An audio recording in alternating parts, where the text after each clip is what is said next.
Hello everyone. Again, welcome to this Sphere Academy's course on Linux and programming languages. Today we are going to begin our lecture with Linux basics. My name is Anand, and I will be your instructor for this course.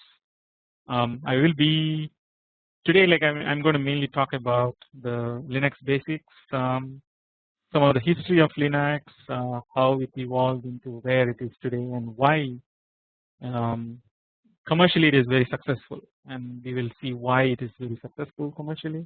And then we will also start working on the Linux with how it is structured. Mainly we will study about the file structures, file systems, and the various programs that are embedded in Linux. And then I will be taking you through how to interact with Linux. We will begin with some of the commands, the basic commands that we will review, and then I think we will cover as many commands as possible today, and then we'll leave it for the next lecture. So let's begin.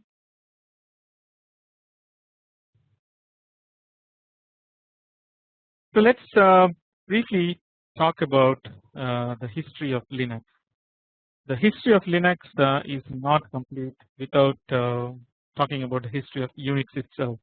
I think many of you are familiar with Unix, having worked on it in different times at different times so far. Unix is an operating system very similar to Windows or any other operating system that you may be familiar with. One other thing that comes to mind today is which is widely used is the iOS, which is the operating system that is in the Apple iPhones. Windows is very popular. That's the operating system supported by Microsoft. It's widely used in almost all the PCs today. Probably it has a market share of about 80% or so. Unix is mainly used in the scientific computation world, which includes VLSI design and many other areas. We will see why it is widely used in those computing world. The Unix itself was developed more than 40 years ago, in 1969, at the AT&T Bell Labs. The two pioneers, Ken Thompson and Dennis Ritchie, were the main people developing this operating system. And in fact, if you look at the timeline, actually it predates even the Windows operating system, which was probably into being in 70s. One thing to note about Unix is it is a command line interpreter. What that means is as you type the commands, that's how it understands what you are typing and what you are requesting, and then it services what you are requesting. It is developed for mini computers. As you know, the computing world itself evolved right in from 1930s when the big mainframes were invented by IBM. Then the IBM, then the mainframes actually shrunk into mini computers, and then in the 1970s the PC revolution started with the PCs becoming coming into the focus. For the mainframes themselves, the operating systems were proprietary, and people used to interact with the computers using punch cards and various other types of programming, not really developing any kind of personal programming interfaces. So it will be like more like a batch program. So everybody will be writing a program. They'll be submitting into a punch card machine, which turns the program into punch cards, and then one person collects all these punch cards, goes to the computer, he runs those punch cards, and then the computer will produce some results, again in the form of a punch card or some kind of a printout, and then that printout is distributed to everyone who wrote the program, and they can look at the results, and then they go and modify the program. The mini computers really started the revolution where the computers started interacting with people on a one-on-one basis. So this is again one of the key aspects, and this also prompted what is the time sharing, which means that every person gets a fixed time on the computer. I hope in your experience too, you must have taken these kind of computing courses where you actually sit in the terminal, do a fixed time of work, and then move on, and then somebody else will take your spot, and kind of a time sharing. You can also think of time sharing in a much more granular form that we will talk about in the later stages of the course. And again, as I mentioned, the Unix is the predecessor for Linux, and we will see like how Linux came into being, and what are the key aspects of Linux and why is it popular today. So Linux itself, Linux was created by Linus Torvalds in 1991. It is created as an open source. When Linus actually proposed Linux, he said that this is the lightweight operating system, and this needs to be an open system. And it is a variant of Unix in the sense that it uses predominantly the core basics of Unix, and then it adds some more. So one of the key aspects of Linux is this open source, and we will see like what is an open source and why is it important. So before we look at that, let's look at what exactly is Linux. So Linux is a fully networked 32-bit as well as a 64-bit Unix-like operating system. What this means is it uses Unix tools like sed, awk, and grep. We'll again talk about these things later on in the course. Just to remember these terms, sed, awk, and grep. We'll see what they are. It has built-in compilers for various programming languages: C, C++, Fortran, Smalltalk, and Ada. These are the two other languages that are also supported. These are expert system like languages. We won't be learning about these languages, but just remember that it has a support for multiple languages as well. And then it also supports networking tools like Telnet, FTP, Ping, Traceroute, etc. I hope you guys are already familiar with some of these terms.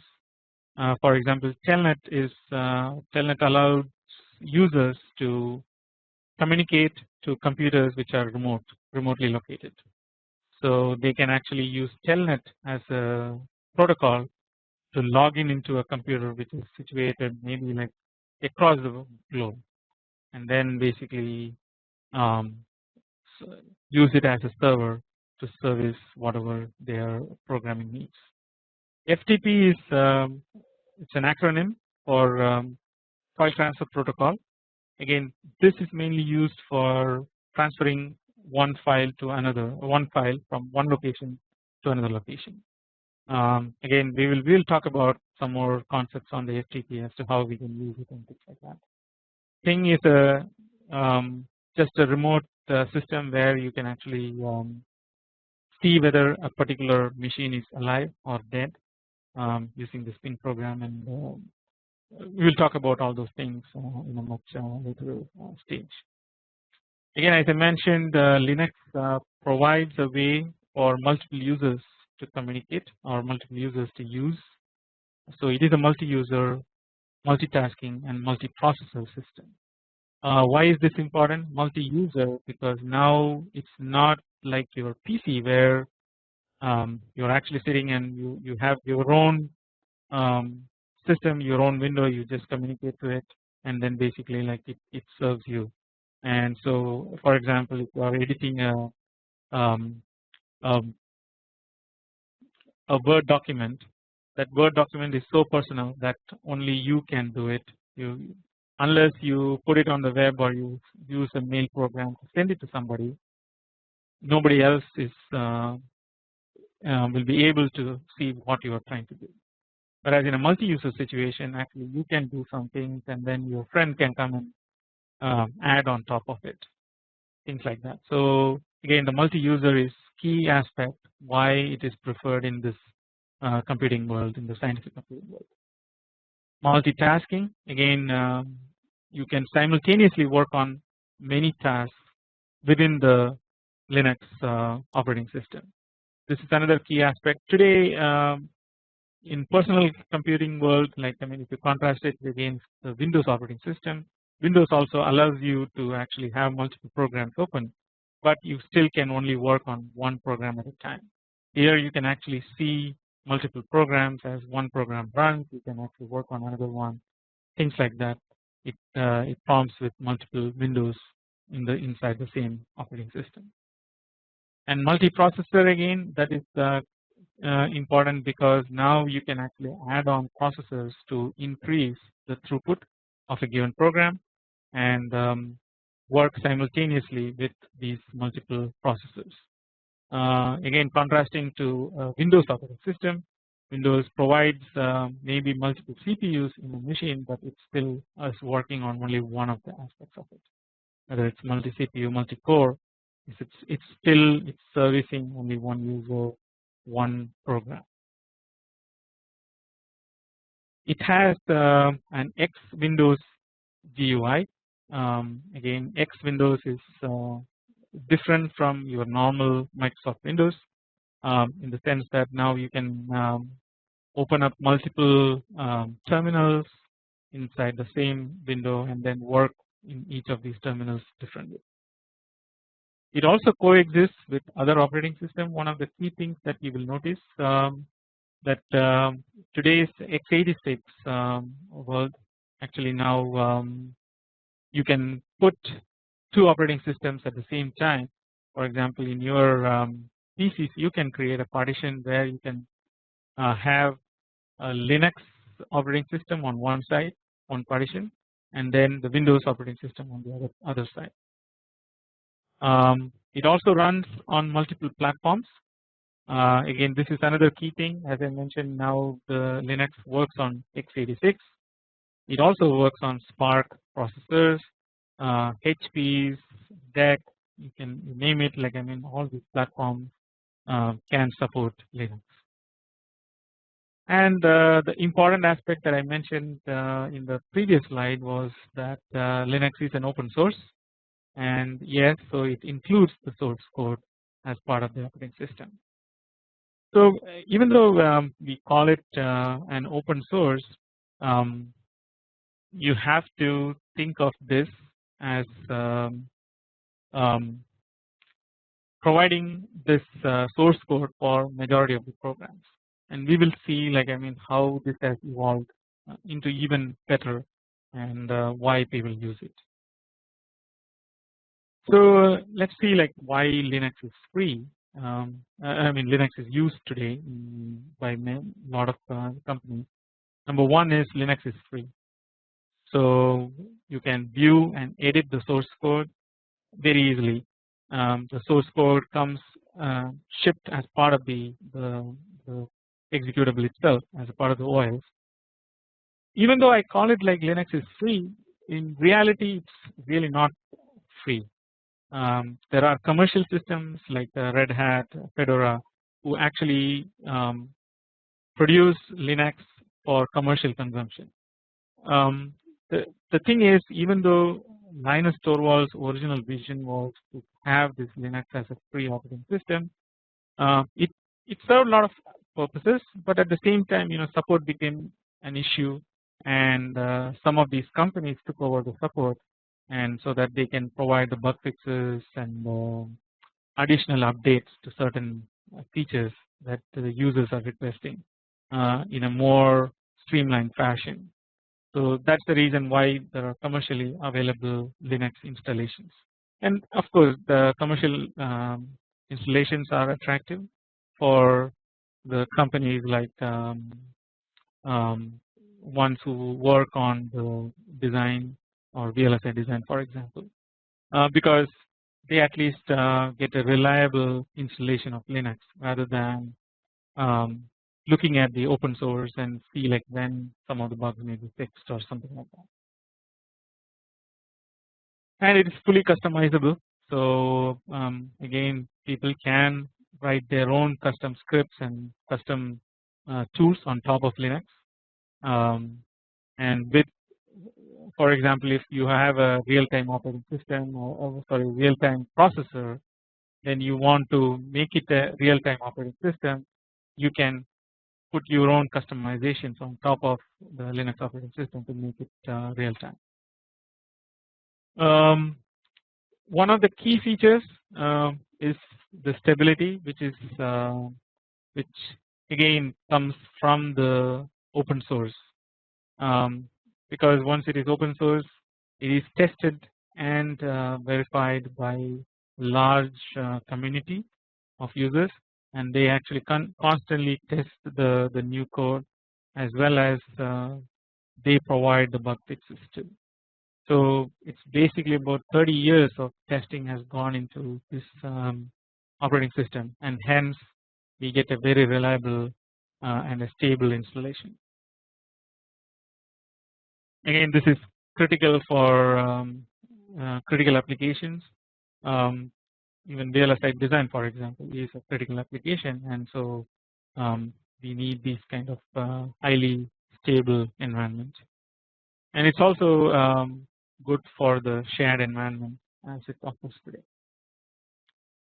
Linux also has a better security structure. We noticed that actually in Windows we come across several Trojan attacks and virus attacks, but for the Linux side we seldom see any of these kind of attacks by the spurious program. The reason is the security infrastructure that is already built in as part of the Linux. Since all these the way that it works is very reliable and very consistent, it's very hard to break into these operating systems, and it's also highly portable. We can, if we have a new processor or a hardware platform, it's very easy to actually extend into that platform. And it's also written, actually it's written in C, so that actually makes it more portable across these multiple platforms. So now that we have explained why Linux is used by a lot of companies today,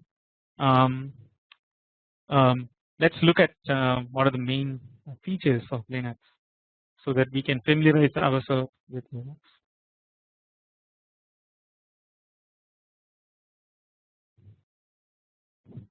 So Linux has three most important parts. One is called the kernel, the other is the shell, and the third one is the file system. So let's begin from the bottom, which is the hardware. So again, the goal of the Linux is to actually for the users to communicate with the hardware. So on the bottom we have the hardware, on the top we have the users. So the users actually communicate with the hardware. So let's see how they do it. So the first layer that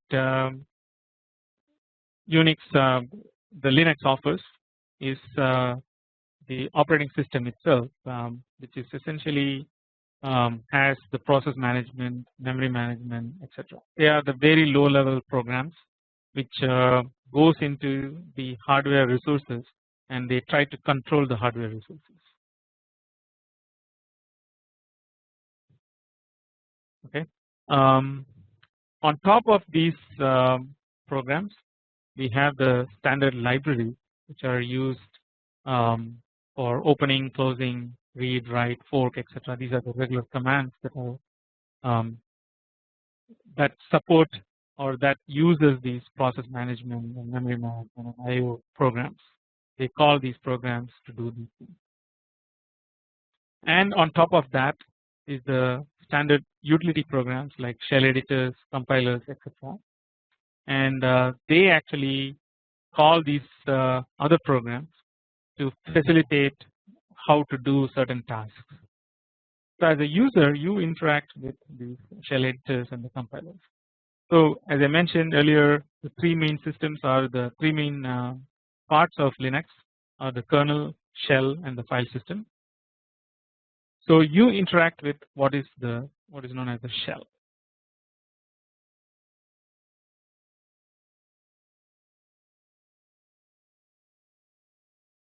And then the shell themselves have work with the kernel, which are the the, the various management functions, the process management, memory management, etc. And that in turn works with the hardware to satisfy your requests.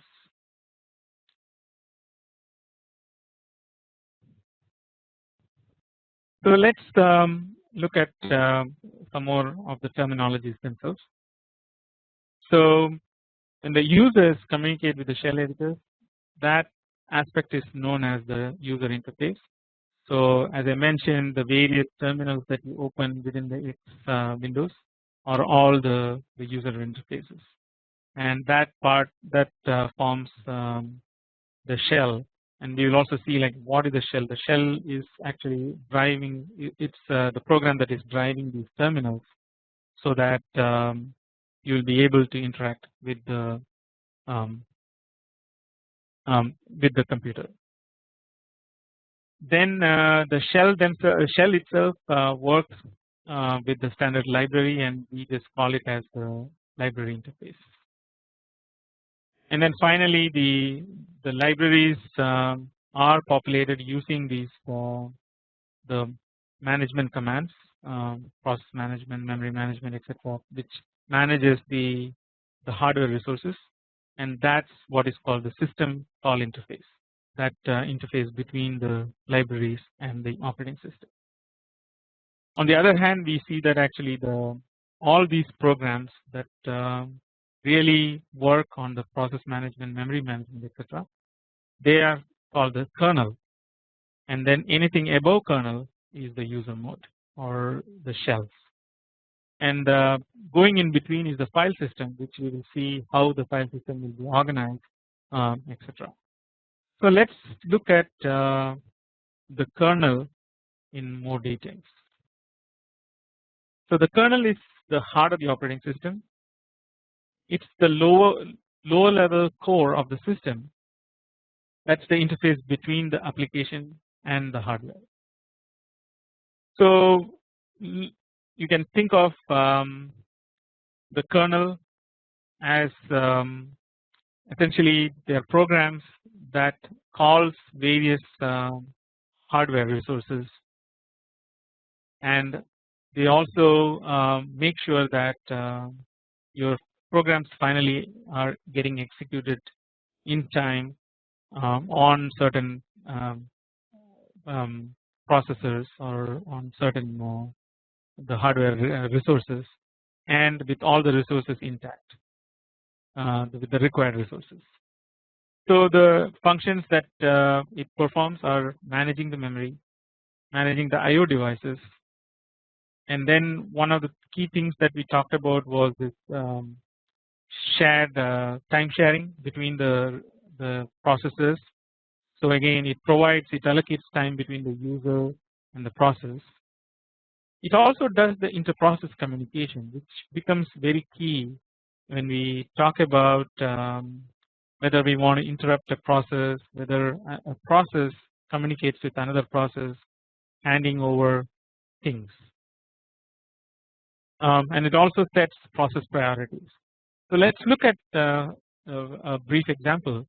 For example, if you're writing a program, say like you're sorting a big array, so it knows how to fetch that array from a memory, and then you are actually interacting through the IO devices. So it also watches the IO devices as if there are any additional inputs that are coming in, and meanwhile another user can start a program to compile or he can start a program to actually go through a dictionary and sort and find a particular word. So it again time shares between these two processes, so that it knows like, okay, it works on this for some time, like a sorting program, while it goes and like searches the dictionary for some other time. And then meanwhile you may say that, okay, you know what, I forget this program, I want to kill this process, and then so I press the Control C. We'll see what are the commands in the later stage, but say you press the Control C and then now suddenly that becomes an interrupt, and it understands that interrupt and basically kill that process. And say like if you want a process to communicate to another one, essentially like, I mean, you have started a process now for reading the memory or writing into the memory, and then you want your answers to go into that process. Again, it basically it understands which processes need to communicate between each other, and then it correspondingly does that. And when you're doing all these things, suddenly like the memory management process comes along and says that, you know what, freeze all the programs that you're running. Now I want to see like, I mean, how the various sectors are there. I want to compress some of the sectors, and then I'll free up. So that process gets a higher priority, and that's also set by the kernel. So you can think of the kernel as the main thing that drives all the things and making sure that everything works properly. So now let's look at the shell. What does that provide? The shell program is it's the topmost program or topmost interface between the user and the kernel, and it usually contains a command interpreter, and it also has its own programming capability. So what this means is a shell is something that you see in the terminal when it comes to a prompt. The prompt is represented as a dollar or a greater than sign. When it comes to that, it actually means that the command interpreter is active. Now whatever you type in is interpreted as a command, and once you press enter, that command gets executed.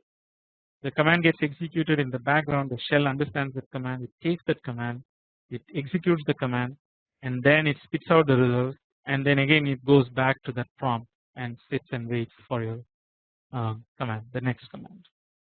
So you can think of shell as your own personal slave. Is ready to do whatever it takes to satisfy the master. So you tell him one command, he just goes and runs the command, it gives you the output, whether it's an error or a real output, he produces the output, and then he sits back and waits for your next command. So he is really like a dumb waiter. Think of it, think of the shell that way. And shells are of multiple types. One particular shell is called the Bond shell. It's denoted as this sh, and it was the shell made by Stephen Bond, so he just called his own name, that is sh. And then the other one is the C shell. It is denoted as CSH. Actually, there's a typo here. Just note down that it's actually CSH.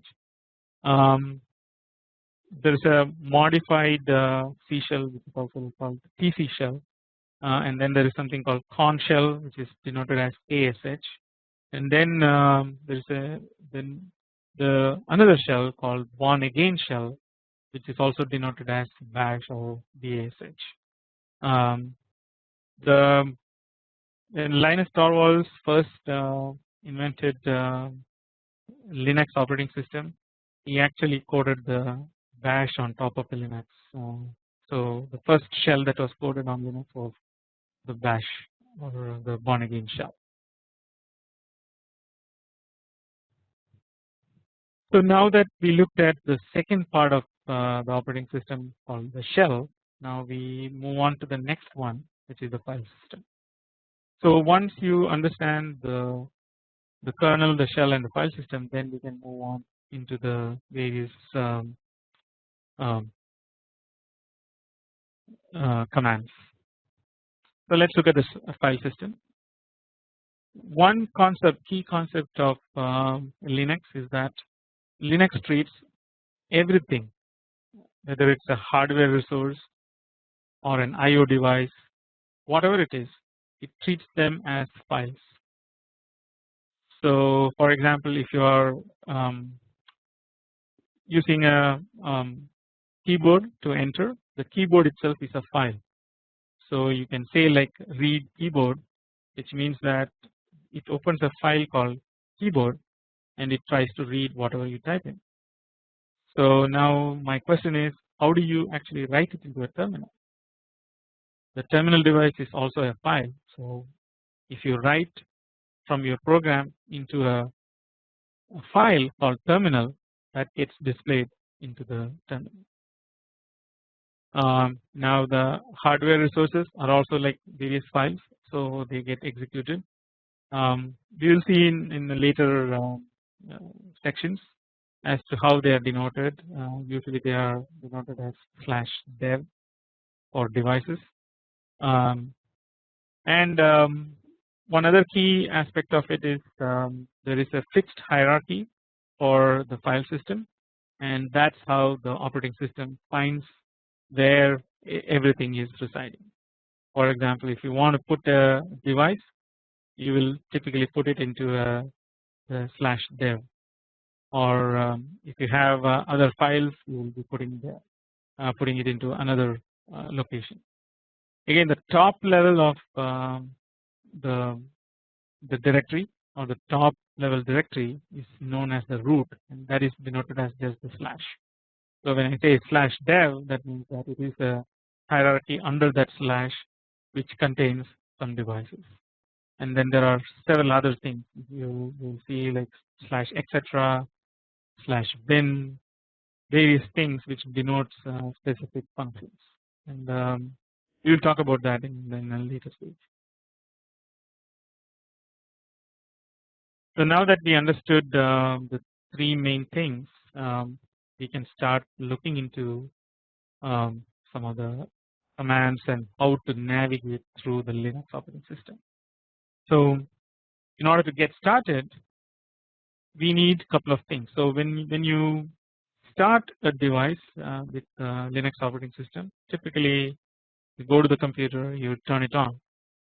Now what happens? You see like bunch of stuff going on your monitor, scrolling through the monitor, which basically initializes several devices, your file system, your disks, etc. and etc. Once they are all initialized, then the system boots up, and also it boots up the X Windows, and then finally it comes up with a screen which contains which asks you for login information. So the login information typically is you need to provide the username and the password, and the username is typically set by the system administrator. It is it's user specific. It's your own personal unique name. And in Linux, every keyword, every username, everything is case sensitive. So an uppercase Anand may be different from a lowercase Anand. So two people can have different usernames with just the case differences. And your password is also case sensitive, and password you can change at any time, even though you cannot change your username at any time. You need to go through the system administrator to change the username. We will see like how we can change the password in the later section, but password can be changed by the user at any time. So now that you have logged in into the system with the username and password, now what happens? So now the system actually comes up with a number of windows, maybe one window or several other windows. They are called the terms or X terms, which stands for just X terminal on top of the GUI. And inside each of the terminal, it also starts the shell that we talked about, and this could be one of the many shells that are supported that I talked about. And when you know that a shell is active because the shell comes up with a prompt, and as I mentioned, the prompt can be just a dollar sign, a percentage sign, or even just um, a greater than symbol. Once you have the prompt, now you can ask it to perform the tasks that you want to get out of it. So they are what are called commands. So these commands tell the operating system to perform a set of operations. So these operations, we will see what kind of operations can you ask the operating system to perform. The typical syntax of the command is as follows: the command followed by options followed by arguments. Again, command, options, and finally arguments. So how do we use these commands? Let's first talk about some basic commands, and then we will go more into how the more advanced commands and how we can string these commands together to perform various operations. So let's look at some of the basic commands. So these are all just shortcuts or control keys essentially. So how can we use the control key to perform various functions? So if you look at your keyboard, the control key is probably at the bottommost key and on your left hand side it just says CTRL. So we use that for doing certain operations. So in Linux, control S means it will pause the display. So once the display is paused, actually even if you type anything, nothing will show up on the terminal.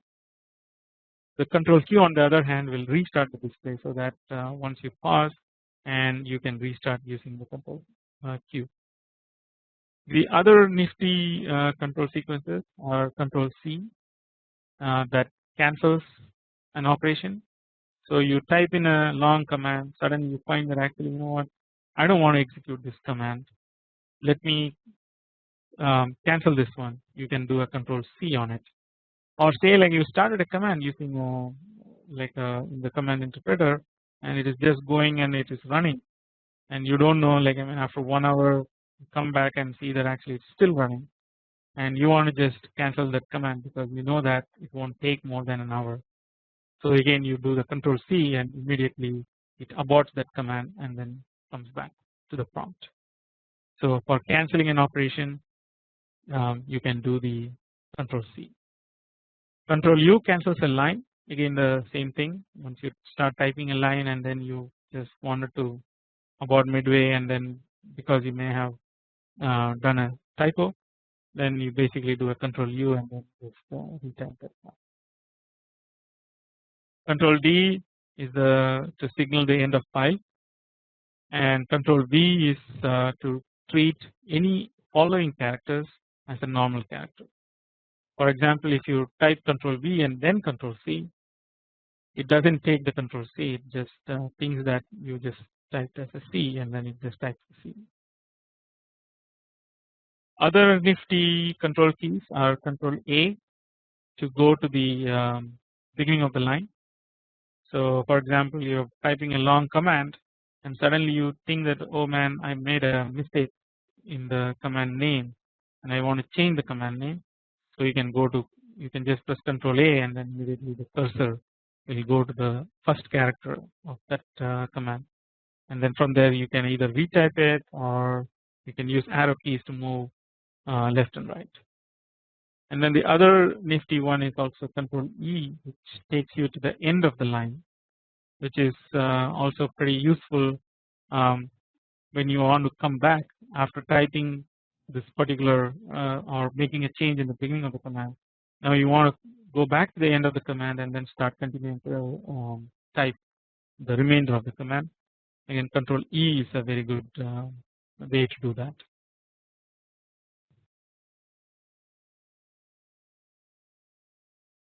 So now that we understood the control key operations, let's look at how we can get help in Linux. So in Linux, you can get help in many ways. One of the ways that you can get help on a particular command is to use what is called man. The man is the short form for manual. So it is like opening up a manual and then looking at what a particular command does. So the way to use this option is just type man with some options, or the options are just optional, and then followed by the command. So the man options are this -m stands for the keyword path to the man pages, or -k the keyword list command for all the keyword matches. So you can say man -k, and then you can say anything that you want. Maybe you want to just say dir, and then it prints out all the keyword matches for that particular man command. So again, if you look at this one, this also the man also follows the same syntax that we talked about. That is the command followed by options followed by arguments. So here the command that you are interested in to get the man pages becomes the argument for the man command itself. So again, in Unix, this is one of the key features. Basically, you have the commands as arguments for various other commands. Now, another way to get help is to just type the command itself and then use a -help. Here, the -help is the option. There are no arguments, and then the command is just your regular command. And here you can use like -help and -help interchangeably. So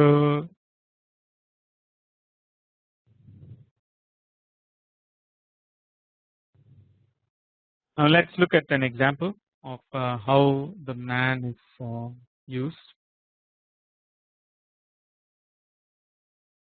So here I'll briefly talk about various pieces. First of all, the xterm. You see here is the terminal that popped up after opening the Linux. This is after you log in, and then finally it came to this particular prompt, particular terminal. And in the terminal you have all these various buttons. This is for minimizing, maximizing, and then actually removing this xterm itself. There is also, you can go to the border and actually click on it and drag and make the windows bigger or smaller for you to work with. Now let's look at here. Here it says the root is the name of the user here, and then this ACPER60 is the name of the machine that this person logged in. So here essentially, like, this root does not mean the file system root, but it is the person who is logging in. So this person's login name is root, which is essentially a super user, and then the machine itself is this KACPER60, and this is the directory. Typically this is the Linux is the directory, and then the $ denotes the shell. Here this is most likely a BASH or the bash shell. Now this person is now we are giving this command. So it's a man and then -m. So do you think this will work? Now you can see that actually it didn't work, because man as a command as an option, but does not have an argument. So it says this option requires an argument, which is the -n, and then this is the version of the man that is getting installed. I'll actually remove some of these annotations so that you can see it better.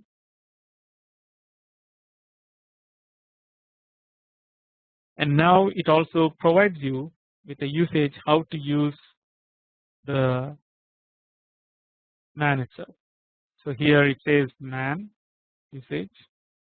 All these are your options, including this, and then there is a compulsory thing which is the name, which is essentially the name of the command,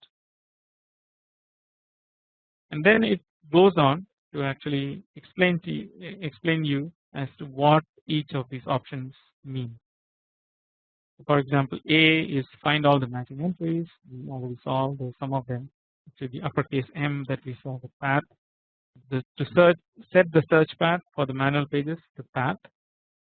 So if you give -m with a path, it uses that path to go and search for the man pages itself.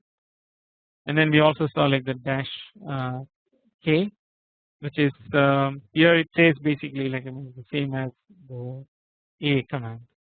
So you know basically how to use that. The other options, some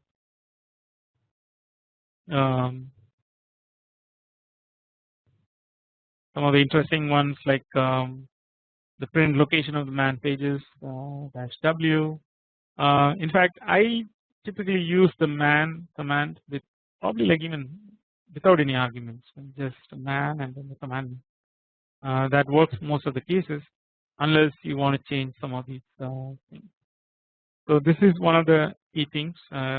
So now you know how to get help within the system for every command.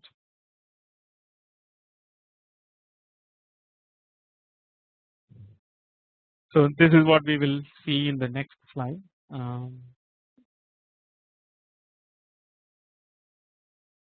So again, it's here it is described in more details. The -a lists all files and directories, even the hidden ones that are preceded by dot.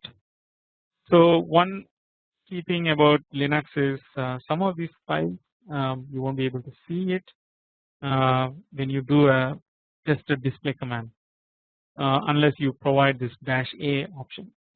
A stands for all, and then -l is the size, creation date, and the permissions. The L actually stands for long, so it provides a long option essentially. Like it gives you more details about various things. Then the -d actually lists the directory, and -c is it will not create a file if it is already present. We will see like how to use this. -f is typically means that the force, and -k is the block size. -r is another key option. This could be an uppercase R or a lowercase r. This stands for the recursive. And let's see like how we can use this one, because it is useful for copying, removing, things like that, to use this recursive nature. -t is the type, and then finally -v typically prints out the version. So if you want to know which version of a particular command is being used, you can just simply say the command -v, and then it should produce that version. For example, in the previous slide we saw that the Linux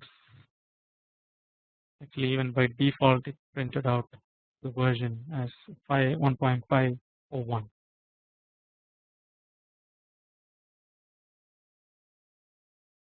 Okay.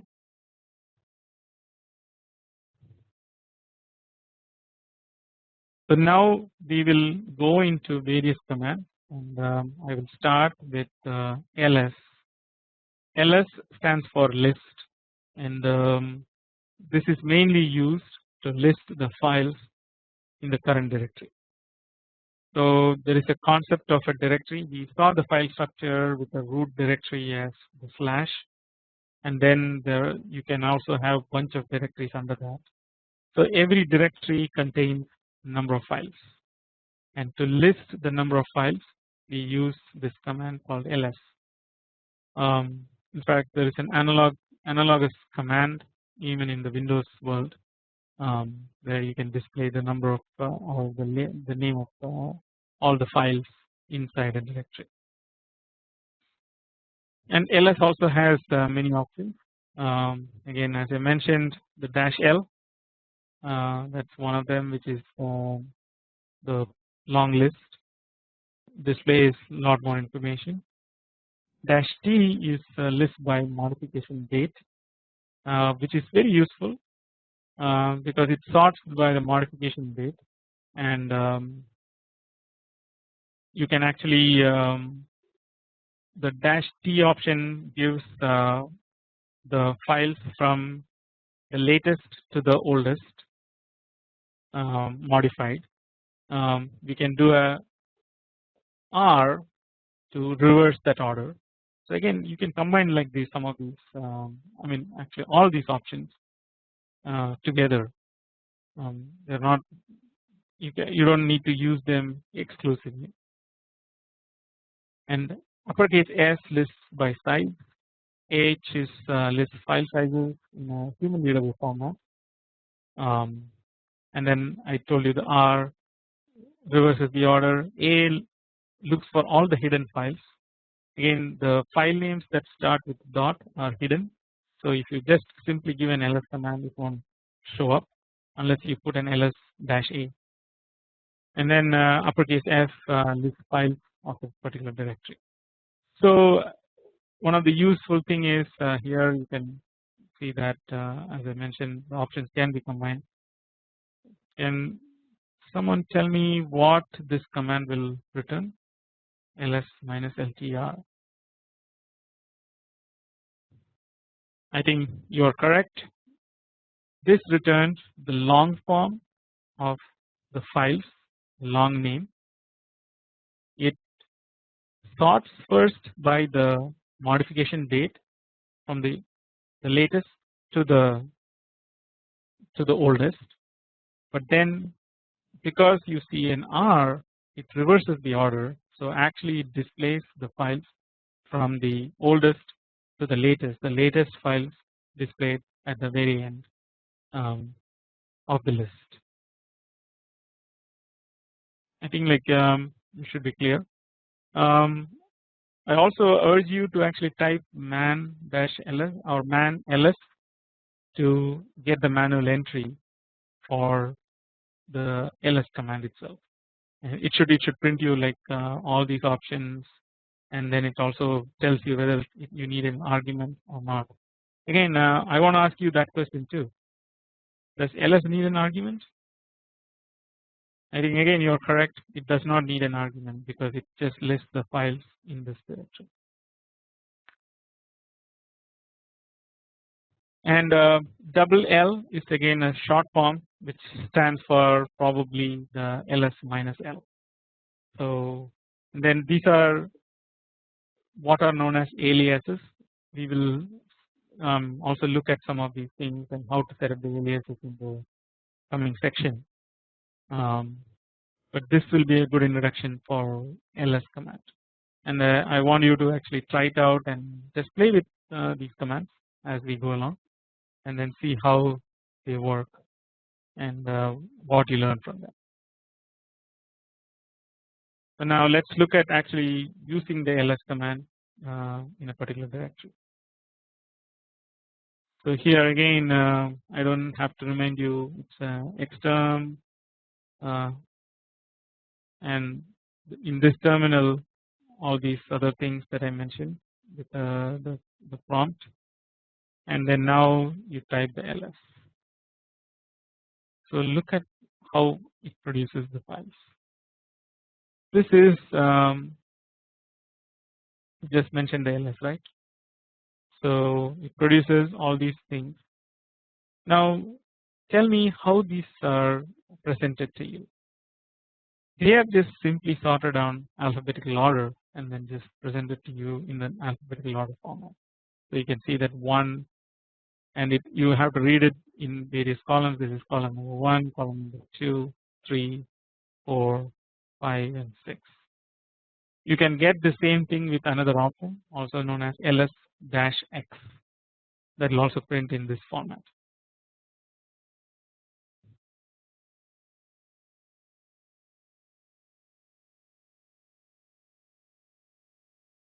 So now we will talk about one more command. So let's go to that. It's called cd. cd stands for change directory. So anyone guess how to use this command? So cd is used to move between various directories. So if you want to move from one directory to another, you use this command called cd. So the commands that are most popular in Linux are cd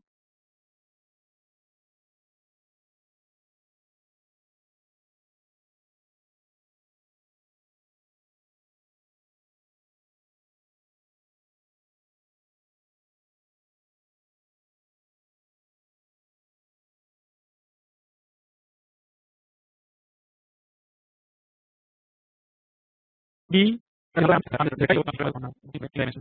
ls command. Does it need an argument? I mentioned that it probably does not have an argument.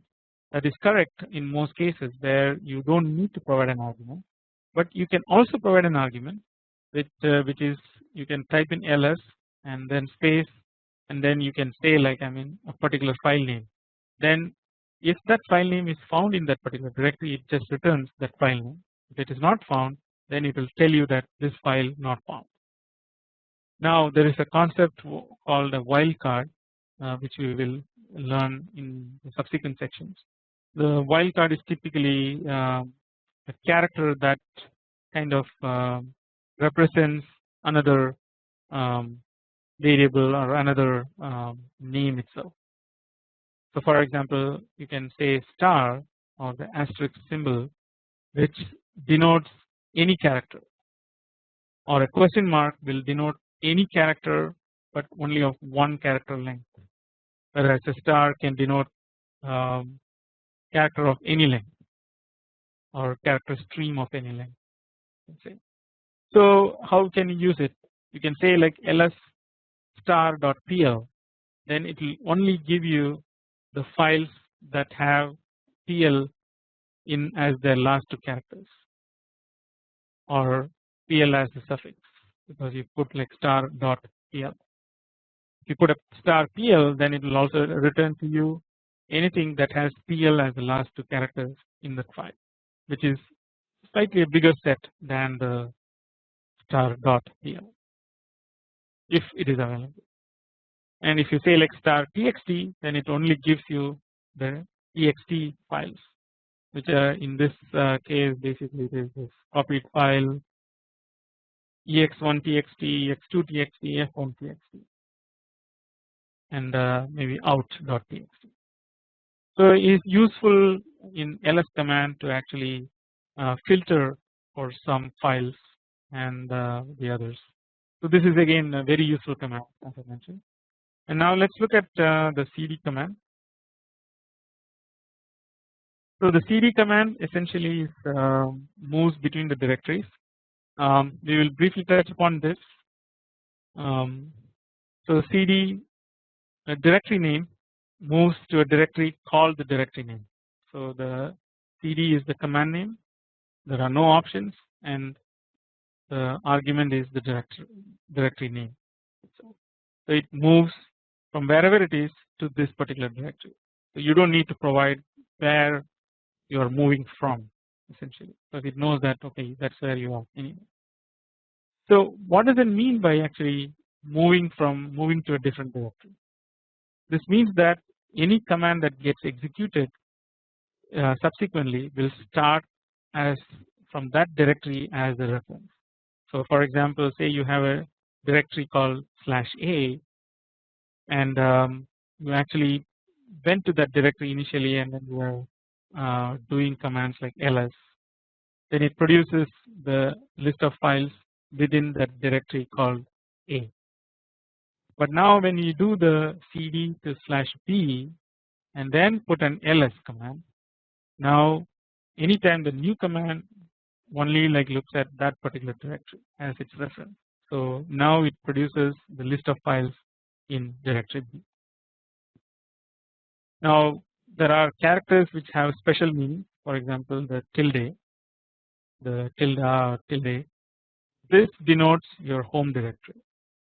So every user has a home directory where he or she has many other files, and we will talk about how to create the home directory and what is inside the home directory in a subsequent slide.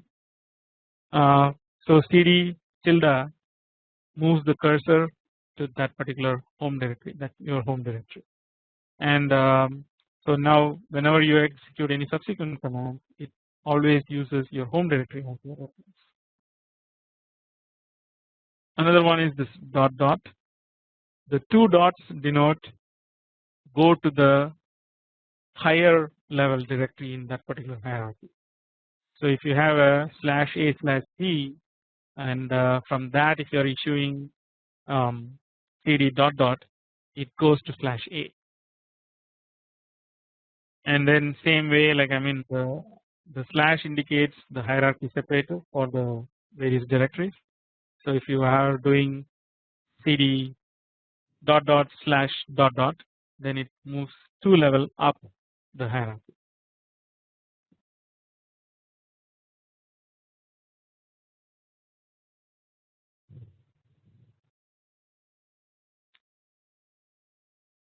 Here we actually like the terms are slightly confusing. The hierarchy down, it's actually like I mean the cd dot dot moves it a level up essentially. So the way to think about it is like you have the slash as the root directory, and then say a, and then c, and then say a has a c underneath, and you are here the dot dot will move you up to a, and then the another dot dot will move you up to the slash. So if you want to go from C to B, there are two ways of doing it. One is cd/b, that will directly take you to the B, or you can say cd dot dot /dot dot /b. So that is another way to get to B. And cd minus actually typically moves using the wherever you come, it goes back to that place. For example, if you say from C cd dot dot /dot dot /b, so that now you are here, and then just say cd minus from B, it takes you immediately to C. So that is from the previous directory. So I think this should suffice for today's lecture. Let's continue from this point the next time. Thank you very much.